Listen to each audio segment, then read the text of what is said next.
Olá pessoal, tudo bem? Esse é o nosso terceiro vídeo sobre criação de filhos.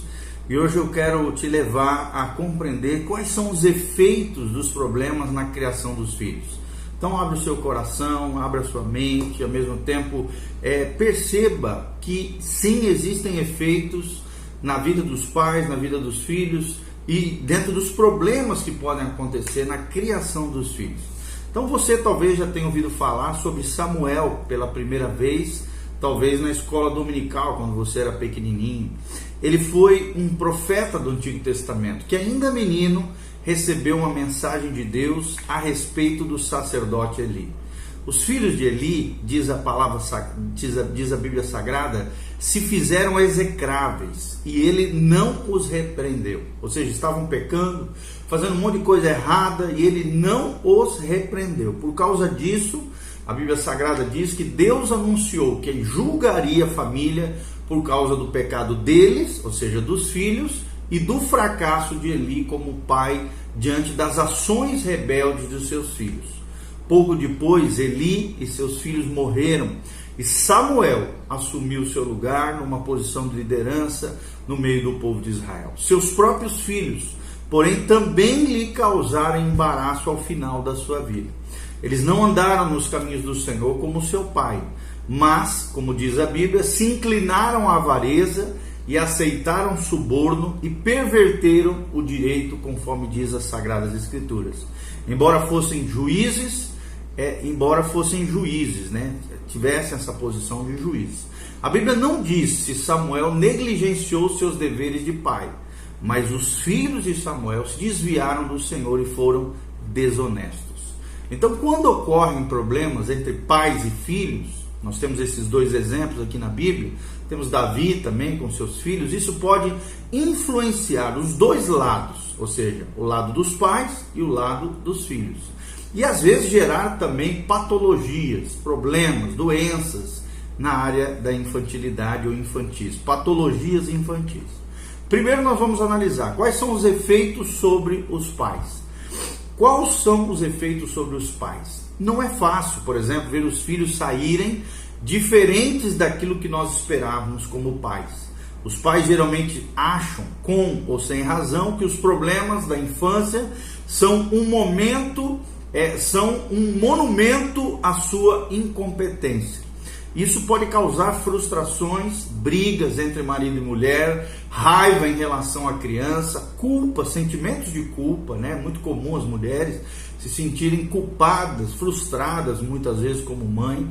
Também isso pode gerar no coração dos pais um medo quanto ao futuro e algumas vezes até tentativas frenéticas de mostrar uma autoridade e assumir o controle novamente, visto que já perderam essa autoridade. Então, de vez em quando, pode haver tentativas também de defender ou proteger a criança de maneira exagerada. Mas, geralmente, os pais também sentem raiva porque o jovem precisa de defesa ou proteção. Ainda, pais que são como Eli, relutantes, passivos, talvez incapazes de fazer qualquer coisa para consertar um comportamento errado, uma situação que só vai piorando na vida dos seus filhos e se limitam apenas em assistir os erros e falhas dos seus filhos, daqueles que foram criados por ele. Segundo lugar, além desses efeitos sobre os pais, existem os efeitos sobre as crianças. Ou seja, quando a relação entre pais e filhos é problemática, os filhos às vezes agem de modo semelhante aos pais. Muitos estudiosos já dizem, que os filhos, ao mesmo tempo, são um espelho de nós mesmos, nós como pais. E podem ocorrer na vida dos filhos, porque eles agem de modo semelhante aos pais, pode ocorrer raiva, hostilidade em relação aos pais ou outros membros da família, sentimentos de culpa, sentimentos de medo. Mas ao contrário dos pais, que podem se expressar verbalmente, as crianças geralmente recorrem a outras formas de expressão. Que expressão são essas? Acessos de raiva, rebeldia, baixo desempenho, principalmente na escola, delinquência juvenil, brigas, tolices, choro excessivo, indolência e outros comportamentos usados para chamar de alguma maneira a atenção de seus pais. Isso pode serem formas não verbais para dizer aos seus pais prestem atenção em mim, também estou sofrendo, não é só vocês que sofrem. E é claro que isso raramente é consciente ou intencional. E não podemos sempre também presumir que esses comportamentos significam que a criança sente que há algo errado com elas. Do mesmo modo, a ausência de tais comportamentos não significa que a criança também esteja alheia ao problema. Nesse último caso, a criança pode simplesmente ter medo de dizer muitas vezes aquilo que ela está sentindo. E ela pode negar a realidade que está enfrentando, ou concluir no seu íntimo, no seu interior, que ela mesma é um fracasso total.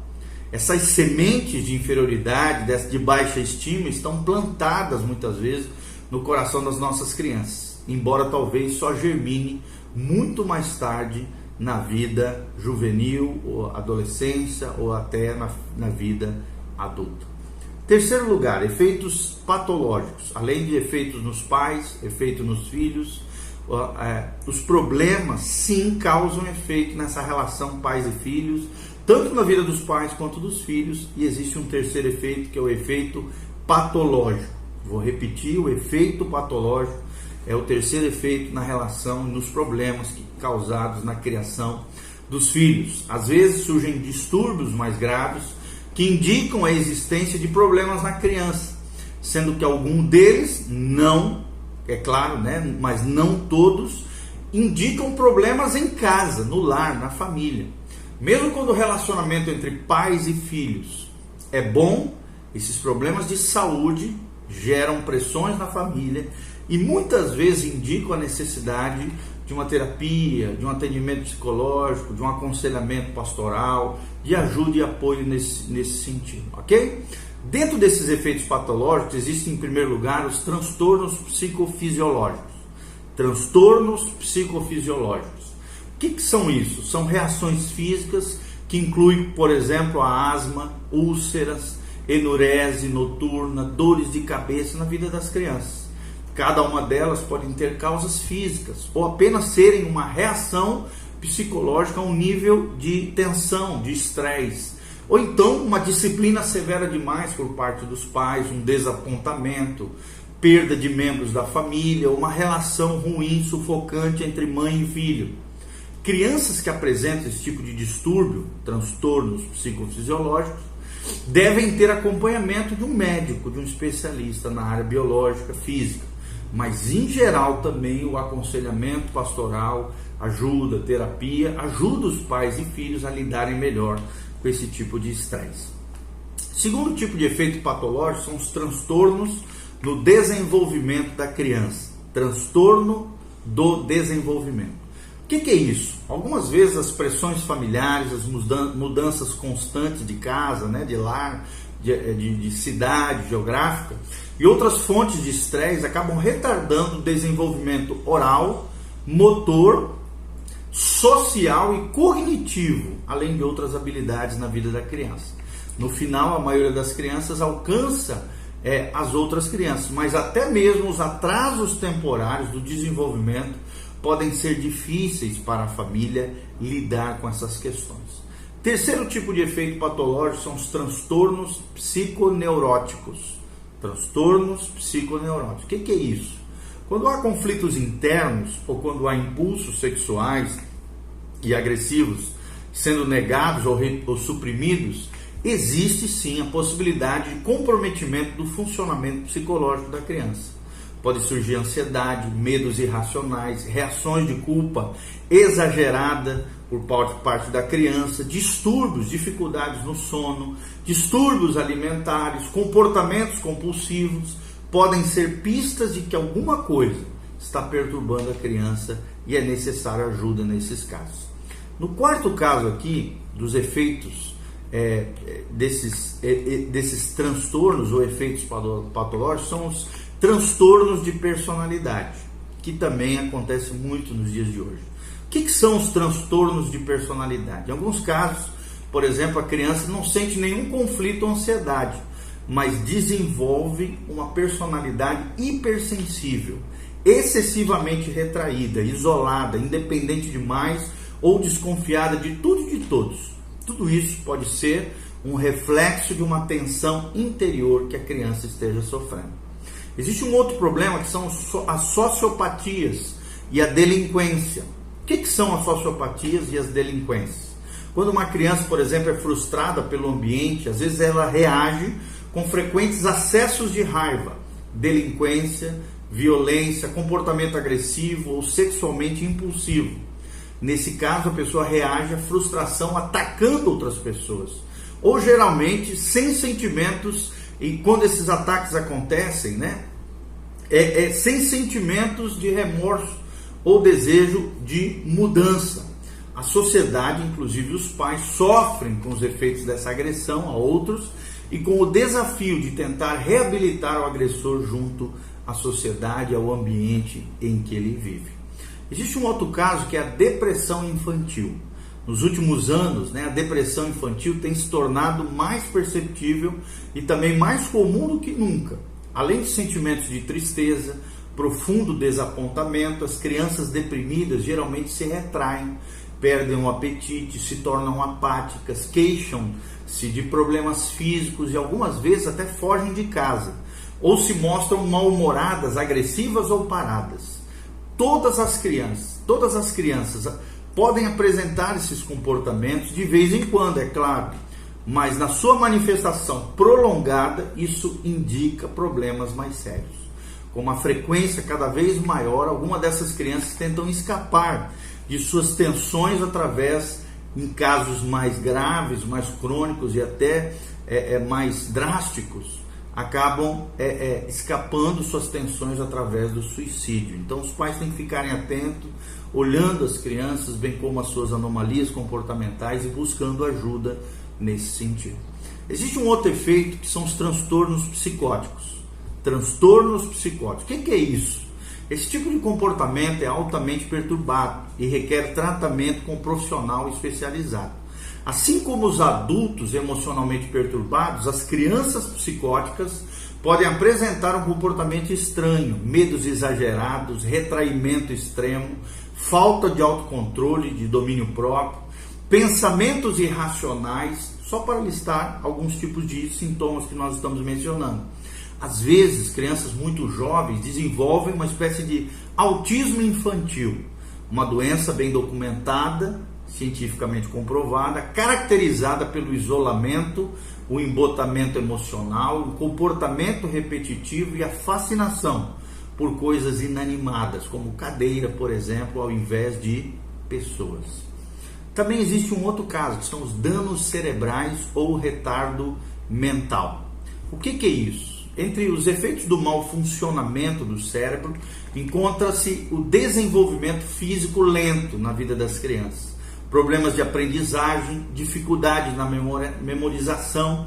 Embora os danos cerebrais e o retardo mental raramente sejam resultado de erros cometidos na criação dos filhos, esses problemas afetam tremendamente e principalmente os pais, que geralmente têm dificuldade de enfrentar essa realidade e os desafios de educar uma criança com deficiência cognitiva ou deficiência mental.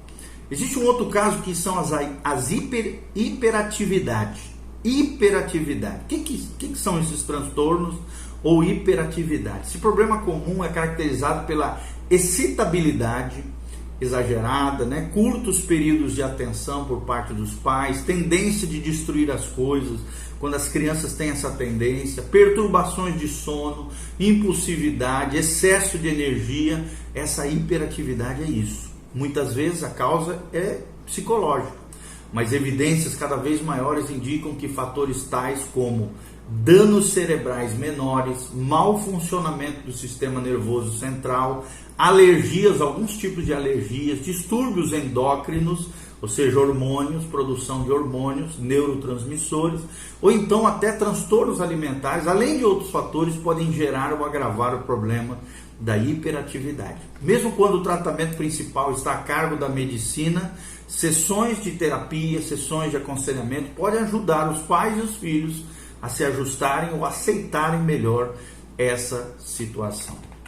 E por último, dificuldades de aprendizagem. Esses problemas são muito comuns, dificuldades de aprendizagem. são muito comuns e não resultam necessariamente de pouca inteligência ou baixa escolaridade. Algumas vezes as dificuldades de aprendizagem são decorrentes das deficiências visuais ou auditivas na vida da criança. Problemas na fala, técnicas de aprendizagem inadequadas nas escolas ou áreas de ensino que ela esteja frequentando, medos, ansiedades da infância. E as crianças lentas geralmente são ridicularizadas pelos coleguinhas na escola, criticadas pelos pais demasiadamente, pressionadas pelos professores, o que pode prejudicar a sua autoimagem e aumentar a dificuldade na aprendizagem.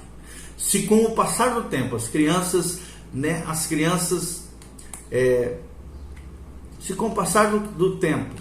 crianças não apresentarem melhora, podem ocorrer fracasso na área escolar, faltarem às aulas demais, autocondenação na vida da criança, podem causar até delinquência infantil e já na idade adulta pode gerar irresponsabilidades, inconsequências e dificuldades na área do emprego. Então, cada um desses 10 problemas de saúde que nós mencionamos aqui descritos preocupa tanto os pais como afeta negativamente o desenvolvimento das crianças. Então, geralmente esses problemas são tratados por médicos, psicólogos, educadores, terapeutas, profissionais especialmente treinados para isso. A menos que o conselheiro cristão, o pastor, o terapeuta tenha formação profissional nessas áreas, ele deve sim consultar um especialista. Você, pai, também, não se ache o dono do saber, consulte um especialista ou encaminhe a criança. E os pais precisam buscar ajuda de um profissional habilitado para tratar desses distúrbios infantis e pararem de sofrerem o agravo, os efeitos nessa relação dos problemas dentro da criação com os filhos. Amém? Então, de alguma maneira, eu trouxe essas informações para te ajudar como pai, como mãe, a saber diagnosticar, observar e verificar se na relação com seus filhos vocês têm alguma dificuldade nesse aspecto, para que possam buscar ajuda, crescerem, florescerem no Senhor. A Bíblia Sagrada diz que nós devemos cuidar dos nossos filhos, nós temos que não provocar ira neles, mas criá-los no amor, na graça, na diligência, na disciplina e na admoestação do Senhor. Que Deus te dê graça para ser um pai segundo o coração de Deus, uma mãe segundo o coração de Jesus, e que a graça e a paz de Jesus venha sobre a sua vida, a sua família. Continue conosco. Nosso próximo vídeo será sobre outras situações a respeito da criação dos filhos. Espero de alguma maneira ter te abençoado. Compartilhe com outras pessoas, dê um joinha, faça seus comentários abaixo, que a graça e a paz de Deus esteja com você. Amém.